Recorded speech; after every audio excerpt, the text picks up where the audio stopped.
Assalamualaikum warahmatullahi wabarakatuh.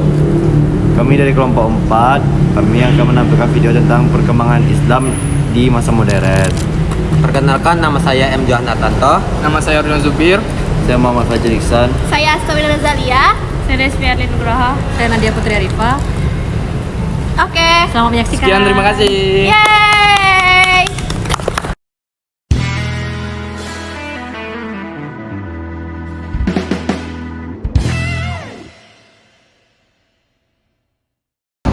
Hai semua, sebelum kita membahas peradaban Islam pada masa modern lebih lanjut, alangkah baiknya jika kita mengetahui priorisasi secara umum. Dengan tujuan bahwa materi ini tidak lepas dari sejarah Islam sebelumnya dan kita mengetahui kerangka pikiran yang utuh dan integratif. Dalam priorisasi dan sejarah Islam, Profesor Dr. Haji Harun Nasution membaginya menjadi 3. Apa saja pembagiannya? Pertama, ada periode klasik, yang dimana di antara tahun 650 sampai 1250 Masehi yang dibagi menjadi 2 masa, yaitu pertama masa kemajuan Islam 1 di antara tahun 650 Masehi sampai 1000 Masehi, dan yang kedua yaitu masa disintegrasi pada tahun 1000 Masehi sampai 1250 Masehi. Yang kedua yaitu periode pertengahan di antara tahun 1250 Masehi sampai 1500 Masehi yang dibagi menjadi 2 masa, yaitu pertama masa kemunduran Islam 1 pada tahun 1250 Masehi sampai 1500 Masehi, dan kedua yaitu masa 3 kerajaan besar pada tahun 1500 Masehi sampai 1800 Masehi yang diantaranya yaitu Utsmani di Turki, Safawi di Persia, dan Mughal di India. Yang ketiga yaitu masa periode modern pada tahun 1800 Masehi sampai sekarang, yang dimana masa ini adalah masa kebangkitan Islam. Dari periode tersebut sekarang kita akan belajar tentang Islam pada masa modern. Menurut Profesor Dr. Harun Nasution, masa modern dalam sejarah Islam dimulai dari 1800 Masehi hingga sekarang. Pada periode tersebut, kaum umat Islam itu sangat lemah, terutama di bidang politik. Karena hampir seluruh wilayah Islam itu di bawah penjajahan negara-negara Eropa. Sementara negara Eropa justru berkembang pesat, terutama setelah mereka menemukan mesin uap yang memicu revolusi industri.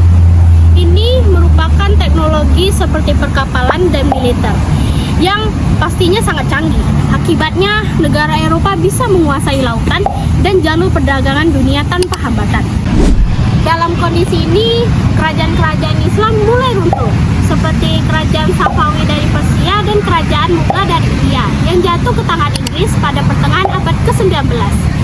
Satu-satunya kerajaan yang masih bertahan adalah kerajaan Utsmani dari Turki. Namun sayangnya kerajaan ini mulai melemah dan bahkan disebut sebagai the sick man of Europe atau orang sakit dari Eropa. Kemudian masuk pada abad ke-20. Umat muslim mulai bangkit dan menyadari bahwa Islam pernah dalam masa kejayaan pada zaman klasik, sekitar 650 Masehi sampai 1200 Masehi. Pada saat itu negara Eropa sedang dalam masa kegelapan. Kesadaran ini mendorong semangat untuk mengejar ketinggalan, terutama di bidang pengetahuan, pendidikan, teknologi, dan politik. Gerakan kebangkitan ini disebut modernisasi atau pembaruan Islam, yang terdapat faktor pendorongnya yaitu 3. Yang pertama itu keinginan untuk memurnikan ajaran-ajaran Islam, hal-hal yang menyebabkan kemunduran. Lalu yang kedua adalah semangat untuk menimba pelajaran ke Eropa, seperti mengirim pelajaran ke Eropa dan mentranslate buku-buku bahasa asing ke bahasa Arab. Yang ketiga adalah kondisi penjajahan negara-negara Islam, yaitu Mesir dan Turki yang dijajah oleh negara-negara Eropa, khususnya Paris. Pengaruh Islam masa modern bagi Indonesia. Gerakan pembaruan Islam pada masa modern lahir dari kesadaran umat Islam atas ketertinggalan dari Barat. Pada masa klasik, Islam pernah mengalami masa keemasan. Salah satu gagasan penting saat itu adalah Pan-Islamisme yang dikemukakan Jamaluddin Al-Afghani mendorong semangat persatuan melawan penjajah. Di Indonesia, pembaruan ini menginspirasi perjuangan kemerdekaan.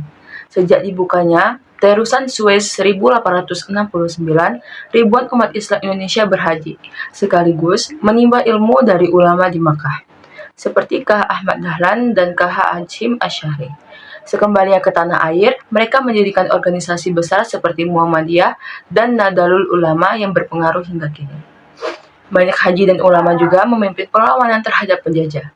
Terinspirasi oleh ide pan-Islamisme, contohnya seperti Perang Padri 1821 sampai 1837, Perang Diponegoro 1825 sampai 1830, Perang Aceh pada tahun 1873 sampai 1904, dan lain-lain. Pengaruh lain terlihat dari berdirinya berbagai organisasi Islam seperti Al-Irsyad, Al-Islamiyah, Persatuan Indonesia, Mahlawul Anwar, Nahdlatul Watan, Al-Khairat, dan lainnya. Dalam bidang pendidikan, berdirilah perguruan tinggi Islam seperti Universitas Islam Indonesia (UII) pada 1951, kemudian lahir Perguruan Tinggi Agama Islam Negeri (PTAIN) yang berkembang menjadi IAIN dan kini menjadi Universitas Islam Negeri UIN untuk menyesuaikan dengan kebutuhan zaman. Di Indonesia, pembaruan ini sangat menginspirasi untuk perjuangan kemerdekaan. Sejak dibukanya Terusan Suez pada tahun 1869, ribuan umat Islam pergi berhaji dan menimba ilmu dengan ulama-ulama kemuka di Arab, seperti Ki Haji Ahmad Dahlan dan Ki Haji Hashim Asy'ari. Kembalinya mereka ke tanah air, mereka pun mendirikan organisasi-organisasi besar seperti Muhammadiyah dan Nahdlatul Ulama yang berperan penting hingga kini. Gerakan pembaruan Islam pada masa modern lahir atas ketertinggalan dari Barat. Pada masa klasik, Islam pernah mengalami masa keemasan. Salah satu gagasan penting pada saat itu ialah ide Islamisme yang dikemukakan oleh Jamaluddin Al-Afghani untuk mendorong semangat juang melawan penjajah.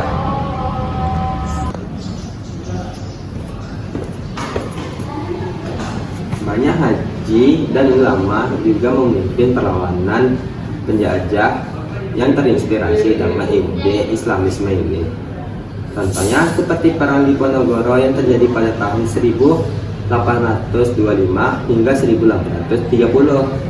Contoh lainnya seperti Perang Aceh yang terjadi pada tahun 1873 hingga 1904. Dalam bidang pendidikan, banyak berdiri perguruan tinggi Islam di Indonesia. Contohnya seperti UII, Universitas Islam Indonesia, dan UIN, Universitas Islam Negeri, dengan bertujuan untuk menyesuaikan diri dengan kebutuhan zaman.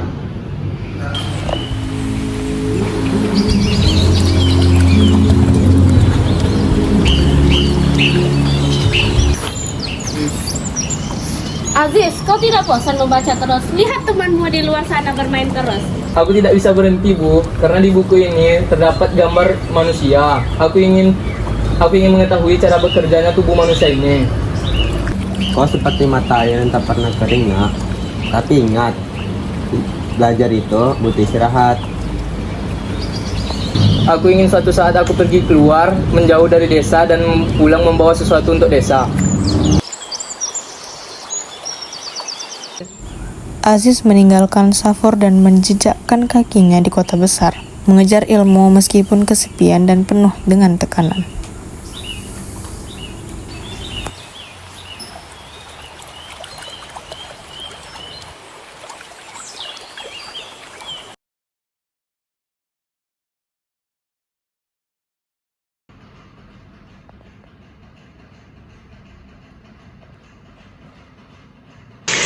Nak, ayah dan ibu akan selalu mendoakanmu.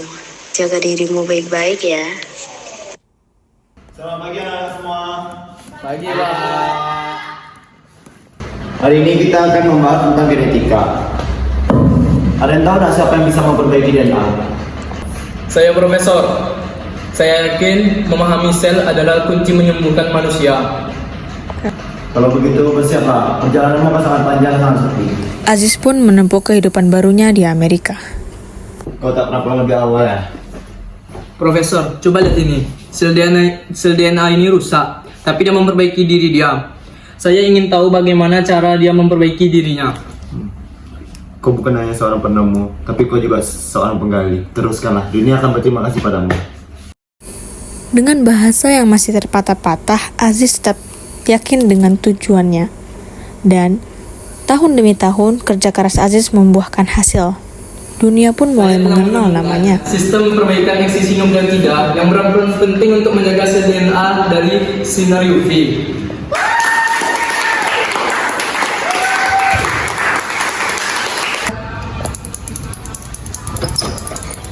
Dokter Sancar, bagaimana Anda melihat perjalanan dari desa kecil hingga puncak dunia yang berpengetahuan? Saya tidak pernah berjalan sendirian. Di belakang saya adalah keluarga, orang tua, serta mentor-mentor saya.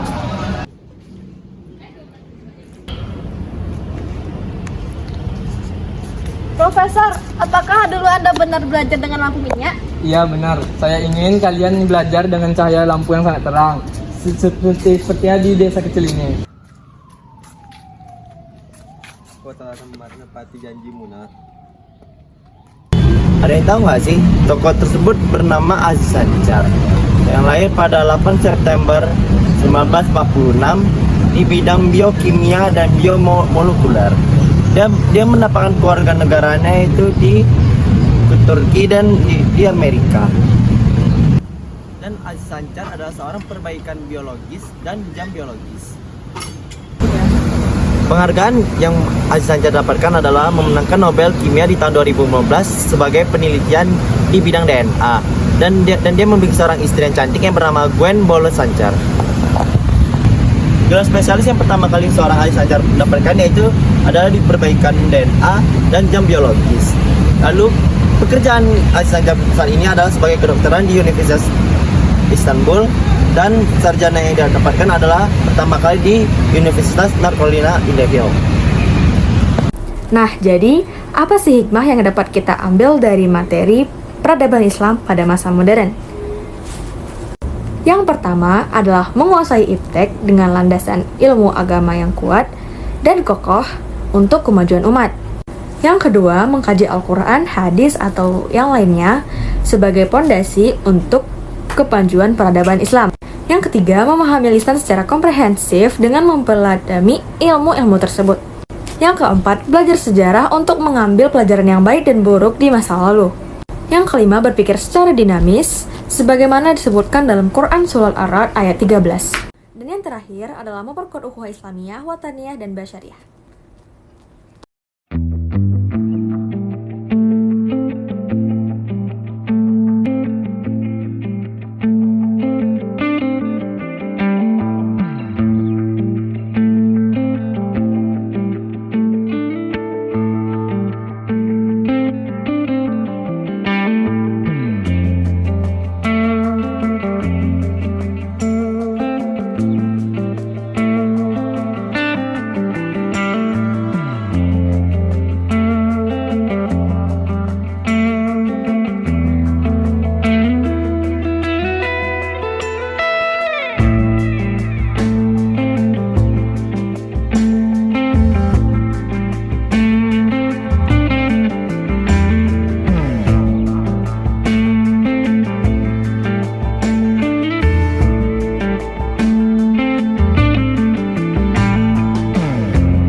Terima kasih sudah nonton.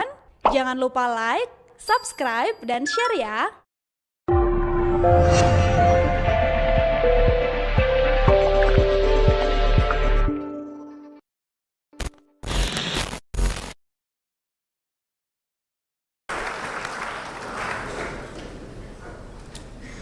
Thank you. I thought it was a serious debate, and I thought that we were in a university talking to students and citizens. And I heard this evening things that are exactly the opposite of what is a rational debate. If someone comes to me and tell me religion is, I say silly start. Religion is, what does it mean?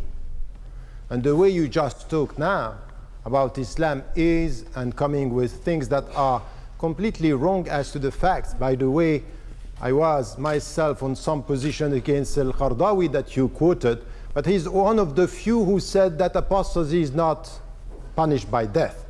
So if you want a rational debate, you come with facts, you don't come with emotional blackmail on your own personal life.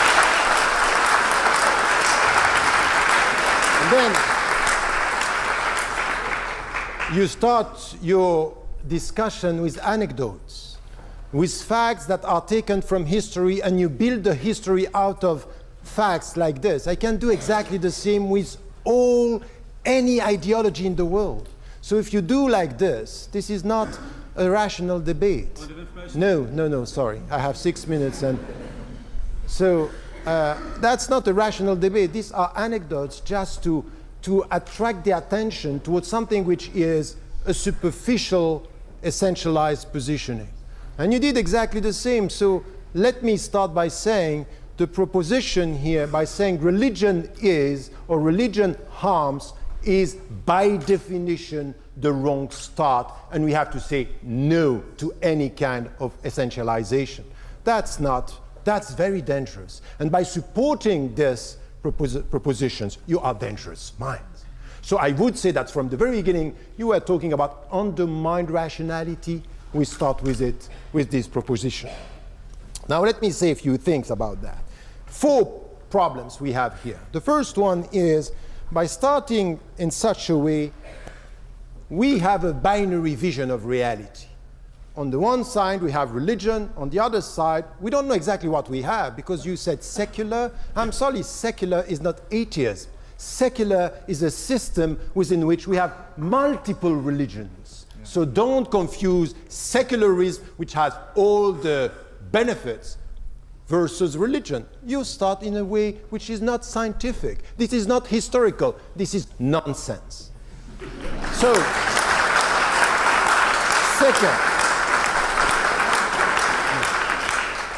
Second is this kind of essentialization. Atheism is that, religion is that, you are that, and we globalize and we essentialize. I'm sorry, we are in a university, and the starting point to say there are trends, there are positions, there are interpretations, there are minds, there are rationalities, and there are dogmatic minds. And dogmatic minds, I'm sorry to tell you, are not only on that side. You get me? It's only on that side that we have atheist dogmatic minds. By the way, you are arrogant in the way you talk to us. You are arrogant about the fact that you are reducing religions to myth and anecdotes. I'm sorry, you are treating me, who is a believer, as if I am a child who is full of dreams and angels around, and I'm sorry. And you say, yes, that's exactly what it is. You fall into my trap. I wanted to show how arrogant you are. Thank you.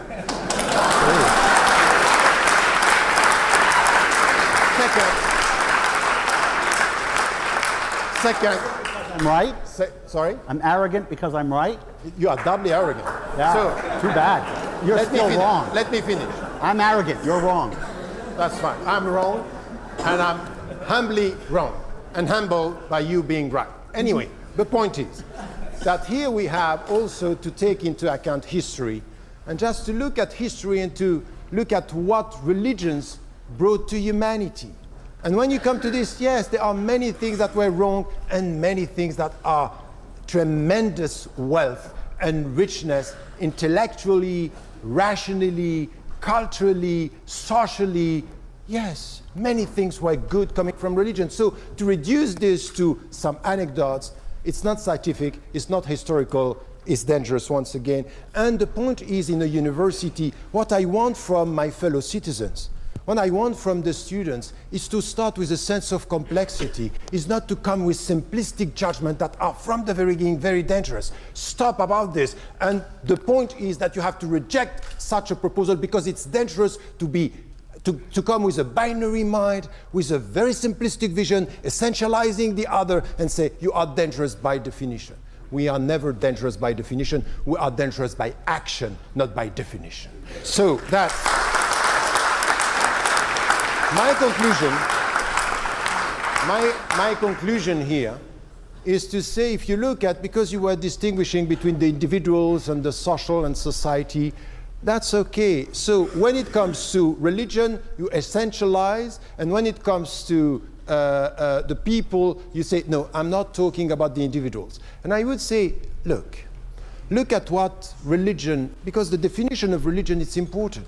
Because what I got from societies, from organizations, is the way religion is dealing with our ego, teaching us, look, you will never be a human being if you don't master your ego, if you don't master your arrogance, if you don't master your mind, if you don't learn to give and generosity. You might say, we don't need religion. And I respond, but religion are doing the job as well. And the religious teachings are helping us. Buddhism is not only about reincarnation. Buddhism is about also how do you get this process through which you get out of suffering, because you get out of your ego and you learn to give. Not only about reincarnation. By the way, you talk about reincarnation and you talk about religion is very simplistic. So reducing religion to the way you are doing is rationally wrong, and it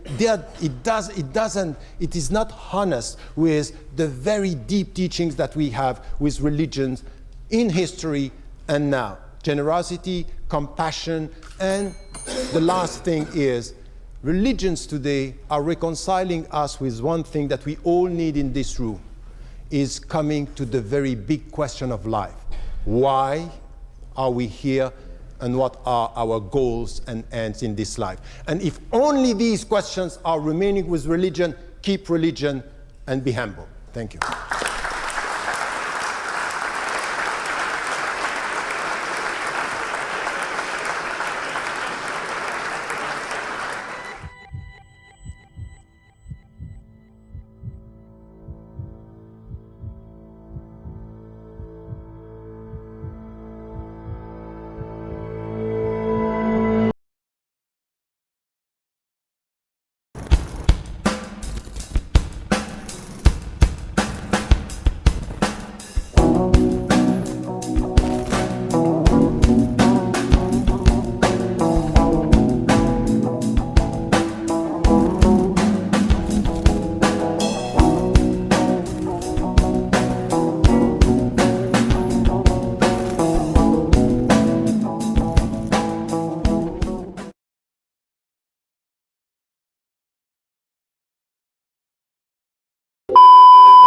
Kalau begitu bersiaplah lanjut perjalanan.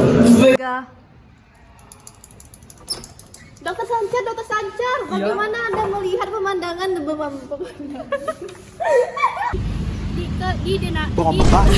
side eye. Offensive side eye. Do you understand?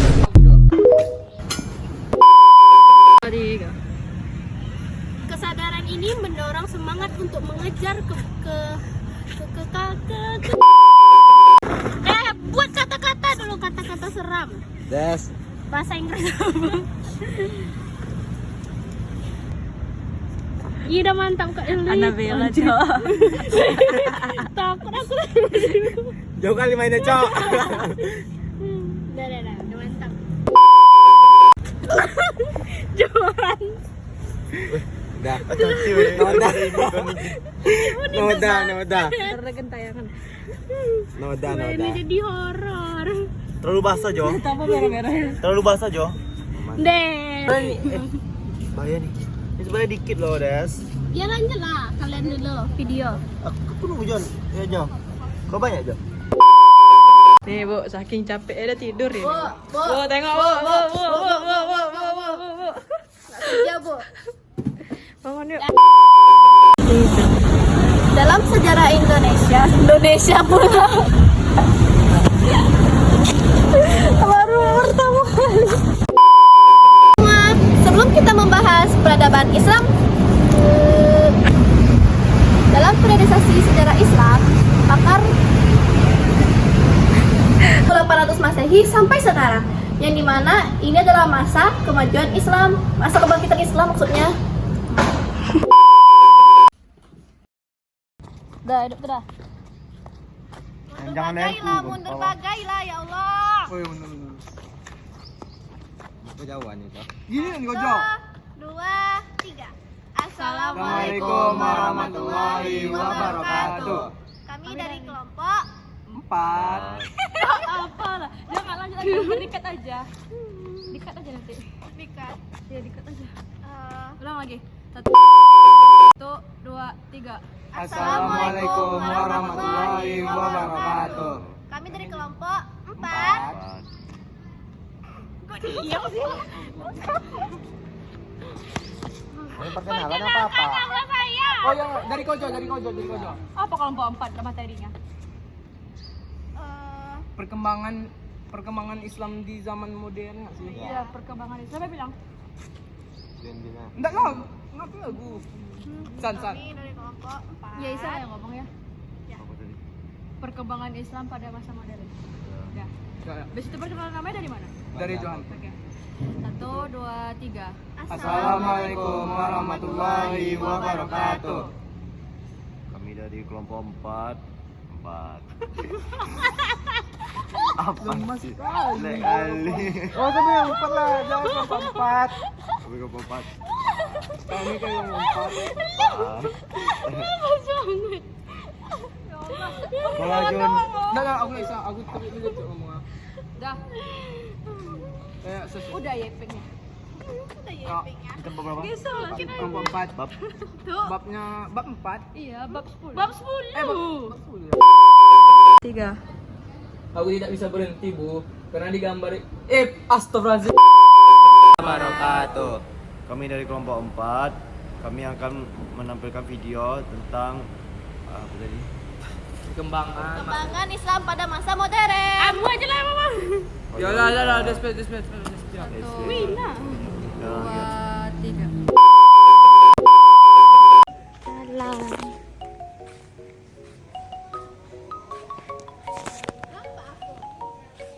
Actually yes.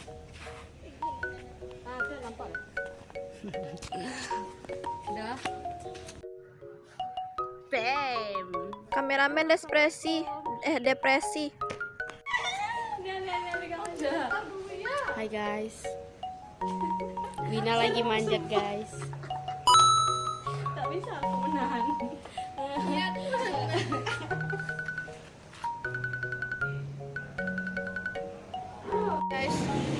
Hai guys, jadi kami beli es krim. Ada Erlin, yummy. Ada Adin. Erlin sakit, dia demam, cuman dia beli es krim.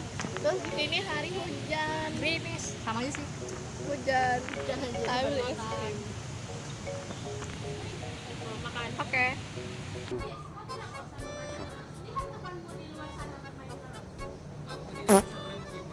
Soalnya di buku ini terdapat ada gambar tubuh manusia.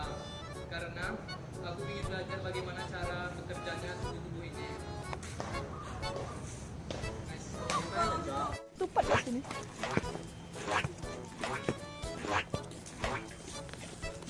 Kok nge-zoom? Nggak balas.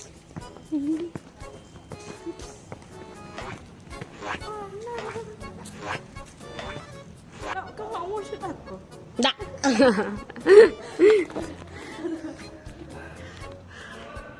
Behind the scene-nya nih apa? Peta atau apa? 2, 3. Yang kedua yaitu periode pertengahan, yang dimana dibagi menjadi dua masa, yaitu masa Kemudian Islam 1 pada tahun 1250 Masehi sampai 1500 Masehi. Yang kedua yaitu masa ketiga kerajaan besar pada tahun 1500 Masehi sampai 1000. Guys, jadi kami sekarang mau OTW gacoan. Tiba-tiba banget nih. Terus ini dia hasil dari gambar-gambar kami.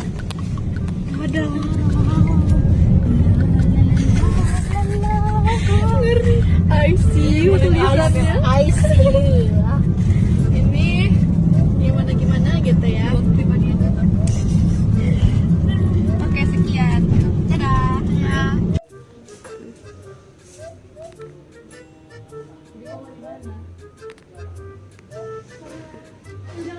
Oh iya. Dan ya. Sebelum matang video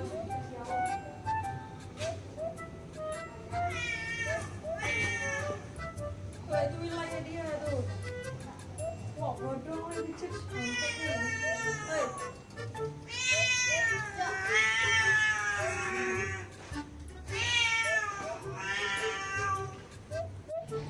tidak bisa berhenti Bu, karena di gambar itu astagfirullahaladzim itu karena di Tolong lah. Jo, kau yang aku juga Jo. Serius aku nih. Cek dari awal tuh nggak nengok kau sudah. Baca buku. Dah. yaitu masa modern.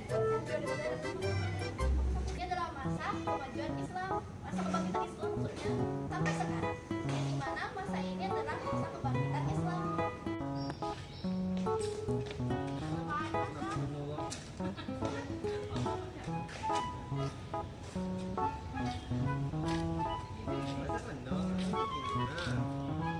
Tengok Jo.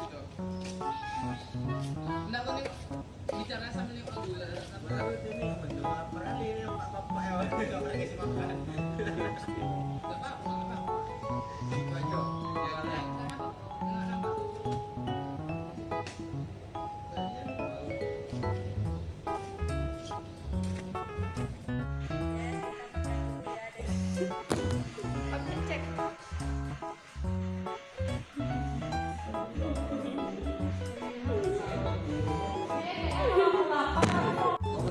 Tangan panjang.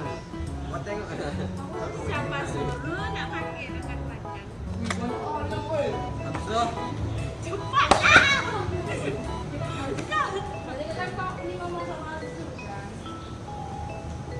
Yang bicara apa lagi ya Jo?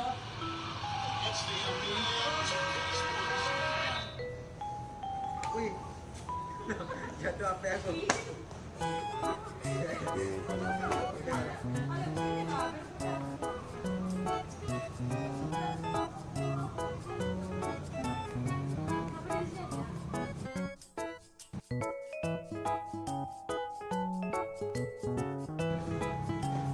Aku nih buku ya.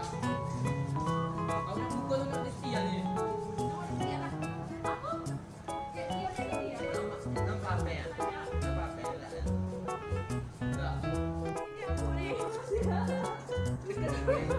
Berarti langsung aja nih ngomong aja. Ya langsung. Tapi kan aku udah selesai dulu. Sebelum lagi. Yang salah.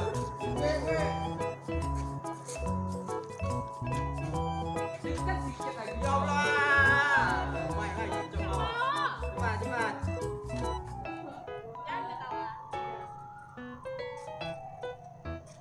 Gua telah menepati janjimu. Siapa lagi?